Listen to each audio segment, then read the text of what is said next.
All right. Good morning, millionaires. Good morning, millionaires. Hope everybody's feeling incredible this morning. Whether you're tuning in on the live line, whether you're checking us out on Facebook, maybe you're rocking with us from LinkedIn, regardless of where you're checking in from, I want to give you a millionaire welcome. Our whole goal here is helping you make more money with your business, right? So every morning we're training you way before we get into the affirmations, way before we get into the visualization exercises. We always do breathing exercises. It's like a built-in routine to help you become rich, rich of spirit, rich of mind, and rich of finances. But what else is beautiful about this is that we also train you. We also make sure that you are on point as it relates to us being able to get your mind together. And I believe that sometimes what's holding us back is a lack of belief in ourselves. Because we don't know ourselves, appreciate that share, Arsenio.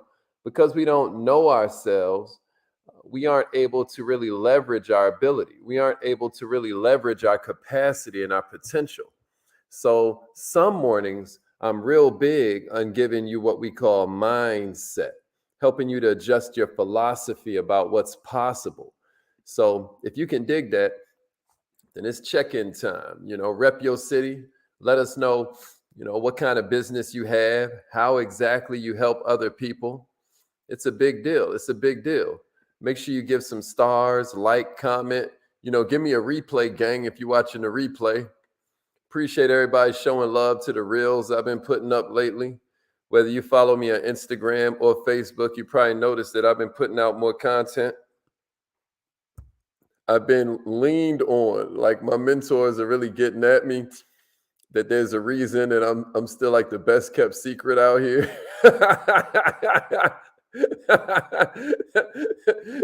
Luckily, we don't do this for money. All right, good morning, good morning.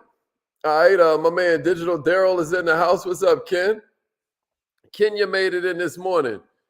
Deidra or Deidra. How do I pronounce that, Queen? Good morning. Yuli made it in. Wow, people beat Yuli here. I love it. Sumter, South Carolina's in the house. Let's go. Good morning, millionaire. Ashley checking in. I mean, Tulsa, Oklahoma, the home of the most famous Black Wall Street. Jay Banks is in the house. Let's go. Good morning, baby. Donisha Clay is in the house. Good morning, millionaire. My man D Money is in the house. Let's go. Wyona made it in. I'm glad to hear that. Arsenio. Yeah, man. Arsenio, you crazy, bro. Miss Mandy's in the house. Oh, snap. She got accepted as a cohort for Accelerate North Tulsa. I love that, Miss Mandy. Good morning. Good morning. Young Coco made it in. Young Coco Chanel is in the house. Chastity, what's up? Good morning. Good morning. Yeah, Naptown is in the building. All right, y'all. So my question for you this morning is why do people overeat? Anybody ever thought about that? Why do people overspend? Why do some people resort to conflict and violence? Why do people take drugs, right? Or even take their own life? Why do people crave attention? Why do people yearn for love? Why do people do what it is they do? More specifically, more relevant, why do you do what you do? Right? There's always a reason behind our actions, and you might not know what that reason is, at least not consciously, but there's always a reason. A lot of times, the way people act and behave might seem irrational. It might seem inexplicable to some of us, right? It might even seem irrational or inexplicable to the person themselves. And there's a million answers to that question. Why do I do the things I do? But what I want you to leave this morning's training understanding is that all of this stuff, all of these reasons, they revolve around just 6 primary driving forces. Tony Robbins calls these the 6 human needs. All right. And these are fundamental to every single person on planet Earth and how we live our lives. I don't care what country you're from. I don't care what socioeconomic status you have. I don't care about your race, your religion, your creed. I don't care about your goals, your desires, your values, your morals, your dreams. Everybody, every man, every woman on the planet has these same 6 basic needs. And if you want to understand the way you are and why you're the way you are on a deeper, more meaningful level, then you got to begin by understanding these needs. Because once you do, you'll understand why you act in certain ways and why you react in certain ways. And this is the kind of awareness that they're talking about when you hear us say, to know thyself is the beginning of all knowledge. This awareness is how you can start making pivotal shifts, so you can start to overcome obstacles, so you can start to embrace opportunities. And ultimately, the real goal is to find fulfillment, so you can stop comparing yourself to other people and achieve your own unique success. You will always be insecure in some way until you feel fulfilled. You'll never feel fulfilled until you fully fill that hole you got inside. And that hole ain't shaped like sex. That hole ain't shaped like drugs. That hole ain't shaped like rock and roll. That hole is shaped like your purpose. That hole ain't shaped like money. That hole ain't shaped like cars. That hole ain't shaped like clothes. That hole is shaped like your purpose. So what we're going to do right now is we're going to get into these 6 human needs. I want you to jot them down in your power book. If you don't have your power book around you, then for now, I want you to type them in the comments so that you drill this into your subconscious somewhere. Here's the first one, y'all. Certainty. Certainty. That's exactly right, Wyona. Everybody. And you tell me when I lie. You stop me when I tell a lie. Why do you do what you do? The first and most common answer is the need for certainty. So what's certainty, y'all? Certainty is basically the need to avoid pain and find some comfort. Certainty is the need for comfort zone, right? That's why this is the most basic need we all have. It's a survival mechanism. We have to have certainty to function in our daily lives. Have you ever been in a situation where you felt really uncertain about something that was really important? Like maybe it's your health or the health of a loved one. How about uncertainty about your job or whether you're going to make enough money to make ends meet? If you've ever felt any of this, then you're going to really feel me on the fact that when our certainty is threatened, it's hard to think clear. When we're uncertain about something that matters, nothing else even functions. Now, we all try to find certainty, but we all go about it in different ways. Some people get certainty by establishing a routine. Right? Some of you are establishing certainty by being here every morning at 7:30 a.m. or watching a replay every day at lunchtime, whatever your method is, right? But by establishing a routine, you're getting some of that certainty you crave. Some get it by lowering their expectations, right? And they say, I'll never get what I want anyway. And so they find certainty. You ever had somebody around you who's just a wet blanket, and no matter what it is you say, like, it ain't gonna work. They're looking for certainty, because at least they ain't had to get their hopes up and still not get what it is they wanted.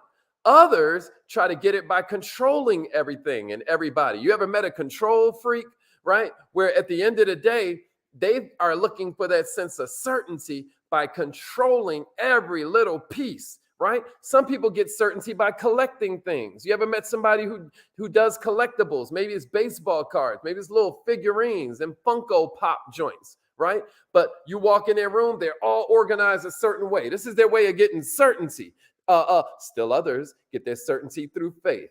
They get their certainty through prayer. Every single person has their way of meeting this basic need. Here's the question for you, millionaire.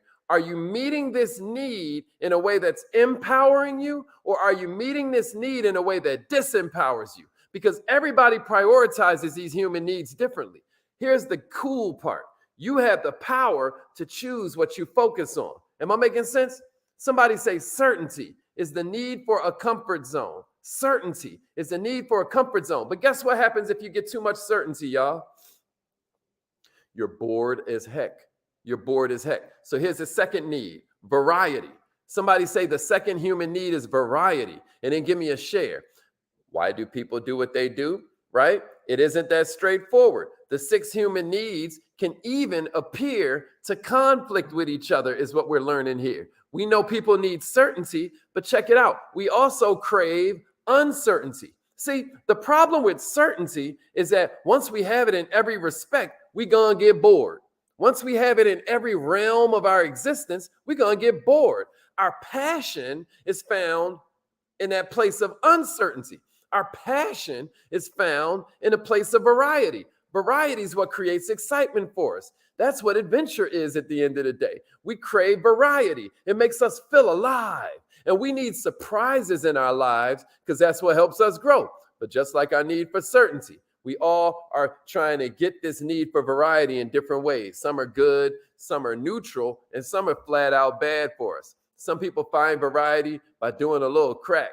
Others will find variety by overeating. Some will find variety by trying some kind of adrenaline extreme sport. You know what I'm saying? Others will get variety from conversation with an interesting person or a person that they find interesting. Some people will get variety by setting a new goal. Some people will get variety by having a big problem. There are a million ways that you can get variety, right? Only question, once again, is what is your way of getting variety? And does it help or hurt you? You know, I dare you type that in the comments. Does my way of getting variety help me or hurt me? That's the second human need, variety. Does my way of getting variety help me or hurt me? I dare you think about that. Here's the third need, y'all. Significance. Significance, right? What is significance? We all hear this word. We all have the need to feel significant. We all have the need to feel like our lives matter, that we're important, that we're unique in some kind of way, right? In an intimate relationship, if your partner ever starts thinking something or someone is more important than you, that's going to cause serious pain, right? That someone could be your child. That someone could be your mother, a father, a coworker. It could be an outside party. And the instant that happens, millionaires, as soon as someone feels like somebody else is more significant than them, that's when the relationship starts to break down. But even outside of intimate relationship, there are unlimited ways that people find significance in their lives. And again, stuff can be good, bad, or neutral. It can be productive, it can be destructive, or it can be neutral. I'll give you an example. If you meet your need for significance by giving more than anybody else, if you find your uniqueness in this crazy world by making a difference, ain't no downside to that, baby. Ain't no downside to that. It's all upside. It's all upside. You find you an organization you're passionate about, right? And you start to give your time, you start to give your resources so you can help it succeed. The power of generosity and compassion is a way of craving that whole significance part that can change the world. Millionaires, you can change the world with your need for significance if you aim it in the right direction. But what about the ones that resort to violence? What about when somebody points a gun at you? Somebody point a gun at you, how significant are they in your life at that moment? Right? They are life and death significant. What did we learn from that? Violence is the fastest and cheapest way to gain a feeling of significance. But what it does is it destroys the person that's using it. It destroys the victims that are involved. All kinds of trauma results. But violence has been around since the dawn of humanity. Is that a fact? It'll be around forever until we as a community begin to raise our vibration. We begin to realize this and make a conscious change. You can't change until you're aware. But once we're aware, woo! This is why we do this every morning, right? This is why you go out and share the things that you've learned from this and from other of your experiences. You're a warrior of light. And together, you know, what we got to realize is that if one candle is there, then the wind can blow us out. But if I take my candle, light your candle, you light their candle, they light hers, she lights his, the wind does nothing but make our fire stronger. It makes it brighter. It makes it warmer.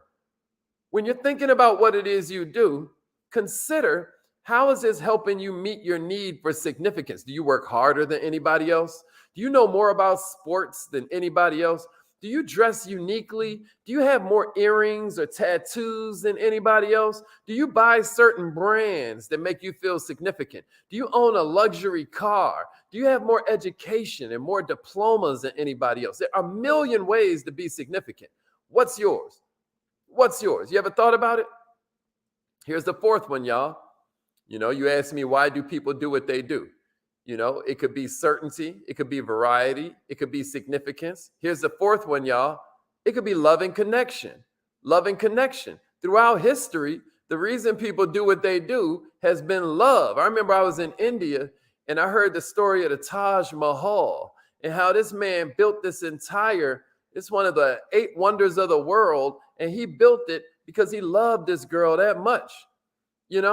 Wars have been started. People have been, really put in harm's way. Others have really been served. And the answer has always been love. The problem with the need for significance is it means you got to be different than everybody else. And just in the way that the need for certainty kind of reveals the need for variety, the need for significance reveals the need for love. It reveals the need for connection. People find connection through relationships. People find connection through sports. People find connection through community. People find connection through network marketing. Other people get it through pets. Other people get it through art. Some people prefer meditation, so they go through nature, right? Some people get it through faith and prayer. You hear me? People find connection through sex, even when the sex is meaningless. Some people experience it during illness. Now people are finally giving me attention. Right? Anybody know somebody like that? When others attend to us, we feel significant. Some people get it by creating problems. We feel that love and that connection sometimes. When we were little kids, we would create problems, right? If you don't give a child attention for anything good, they'll do something bad to get that attention. And that way they know you care. Adults do the same thing, by the way. A lot of times it's more dramatic. A lot of times it's more painful. They'll resort to illegal behavior. They'll resort to hurtful behavior, hurtful words, right? But what about when you're doing real good in your life? Do you tell people a different story?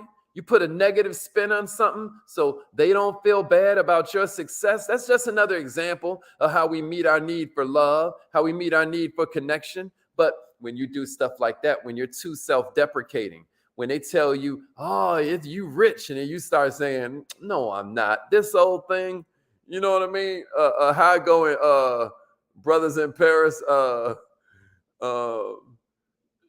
she said, yeah, something like that. This old thing, act like you ever be around like this a game. You know what I'm saying? That's what we do, though. Or you'll watch ladies, one lady will give the other lady a compliment, and then they start playing ping pong with the compliments. The one lady's like, oh, I love your earrings. And instead of her letting it land, she starts talking about, oh, girl, I love your shoes. Girl, your makeup looks so good. Girl, look at your hair. You look so beautiful. You are literally perfect. They just play ping pong with the compliments, right? But what everybody's looking for is love and connection. You don't want to take power away from yourself to make somebody else feel more connected to you. That's ultimately destructive to your positive state. And the trigger for a whole bunch of people is wondering, why do I do the things I do? It's when they're unhappy in their relationships, right? Here's the thing. Most people settle. They settle for connection because love has scarred them. But connection is like crumbs when you compare it to real love. True love is absolute joy. True love is absolute comfort, absolute passion, right? And on a scale from 0 to 10, most people are probably around a 4 or a 6, right? They ain't happy, but they aren't unhappy enough to change and make it better. And I know that when we say make it better, usually these single relationship gurus, they be like, drop that 0, he's a loser, she's a bum, drop, right? But a lot of times who we need to change is who? Ourselves. Ain't that something? A lot of times we're the ones that because check it out. You're at the scene of every crime. Isn't that interesting? You're at the scene of every crime. Every relationship that didn't go well, every argument with a parent or a child, every argument with a coworker or an employee, every argument with a leader or a coworker or a counterpart, you're at the scene of every single crime. We got to make sure we ain't keep on waiting on the world to change. You know what I'm saying? All right. So the first four are critical, right? We went through certainty, variety, significance, and then we went through love and contribution. But check it out. The first four are essential. You'll always find a way to meet each of these needs, but they're not going to fulfill you till you get to these last two, right? If you really want to be fulfilled, you got to meet these final two. You ready? It's growth and contribution. Growth and contribution. Somebody give it to me. Growth and contribution. See, the others were needs of kind of like the mind. But growth and contribution, these are needs of the spirit. I don't mean it in a religious sense. I'm talking about who you are at your core. If you're not growing, you're dying. There's no such thing as a plateau or a comfortable, even place. If your relationship is not growing, it's dying. If your business is not growing, it's dying. You got me? Where are you? Have you taken an honest assessment of your life? Have you asked yourself where you're growing and how it makes you feel? What areas of your life are dying and how does that make you suffer?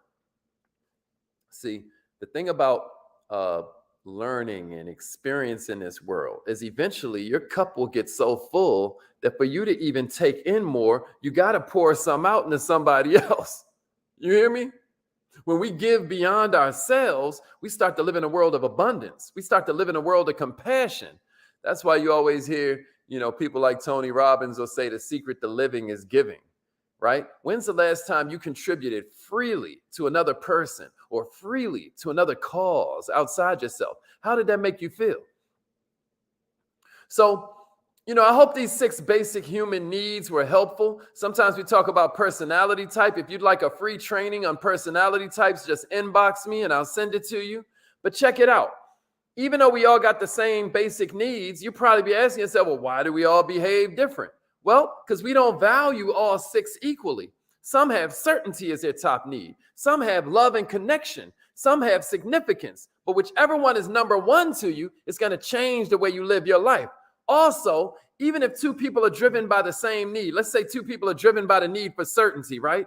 One person's way of getting certainty is going to be different than the other person's. One person might find certainty by working 20 hours a day. Another one might find certainty by saying everybody's wrong. And nothing's going to work, right? It'll never work. Why should I waste my time? Why would I even get my hopes up? They don't mean to be pessimistic. They're just looking for certainty.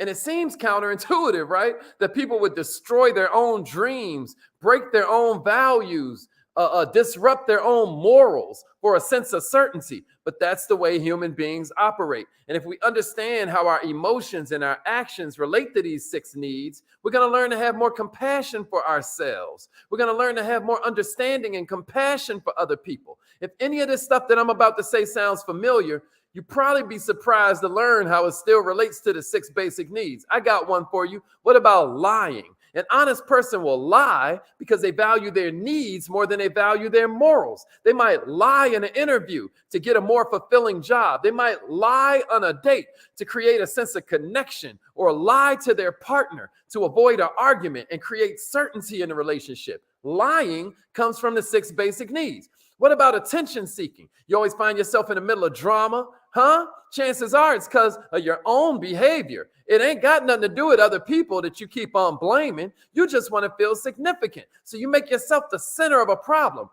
Or you could be craving variety. What about bad habits? Vices are one of the biggest indicators our needs ain't being met in healthy ways. A lot of people who overeat, right? You see obesity. It's not what they're eating. It's what's eating them, right? You see people drunk. You see people who turn to alcohol, right? It brings variety. You hear me? But we can also turn to bad habits because we crave certainty. We know drugs, alcohol, too much food. We know that's bad, but we also know it'll always be there. A little certainty. Somebody with me? What about people who never say no? What about people who never say no? It's easy to mistake being a yes person for being fulfilling. It makes you feel significant. It makes you feel needed, right?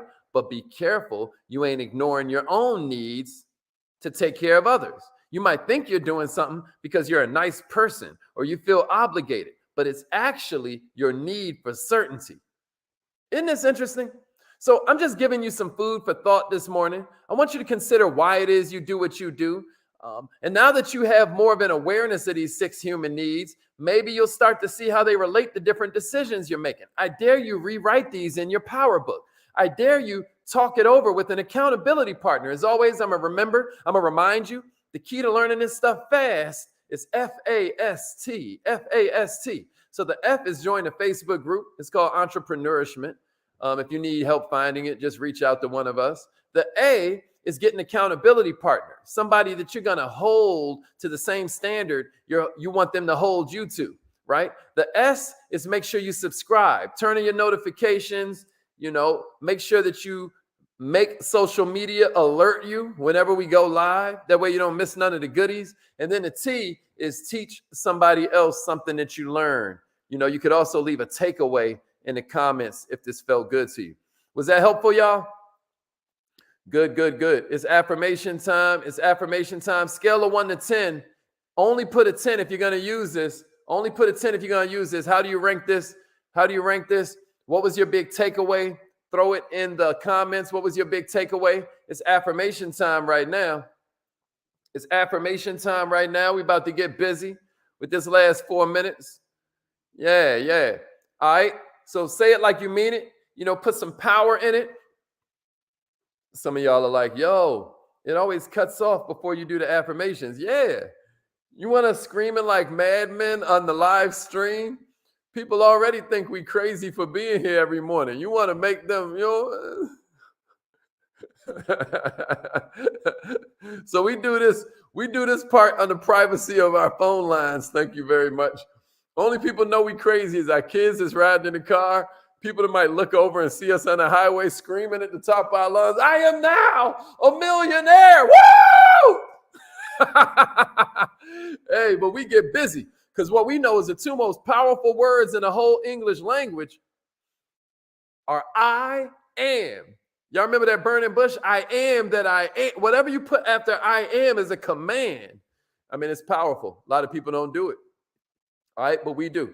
So repeat after me. Say it like you mean it, millionaires. Let's go. I am